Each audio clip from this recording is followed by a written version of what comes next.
তো এতটাই ভিড় ঠিকমতো চয়েস করতে পারছিলাম না। ঠিক আছে, ভিড় কমুক, তারপরে আবার না হয় যাওয়া যাবে, এখন তো কাছেই চলে এসছে। তো আমরা তিনজনে তিনটে আইসক্রিম নিয়ে খাওয়া স্টার্ট করে দিলাম। তো তিনটে আইসক্রিম তিনটেই ভালো ছিল, ফ্লেভারগুলো খুব সুন্দর ছিল। তো আইসক্রিম তো আমার এমনি ফেভারিট, তরুণ আইসক্রিমটা আরোই সুন্দর খেতে, তোমরা জানো যারা খেয়েছো। তো ওখান থেকে খাওয়া দাওয়া করে ছবি তুলে চলে আসি আবার দই বড়া খেতে। তো এখানে আমি, মা, বোন সবাই একটা করে দই বড়া নিয়েছি। তো খাওয়া দাওয়া করে আবার চলে আসি এগরোলের দোকানে। তো এখান থেকে মা একটা এগরোল নিয়ে দিল আমার জন্য।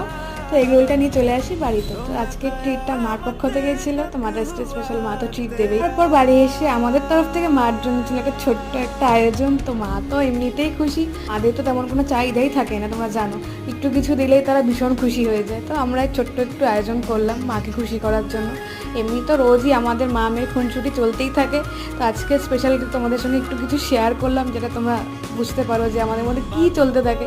তো আমরা তিনজনের মধ্যে আমাদের এমন একটা বন্ডিং,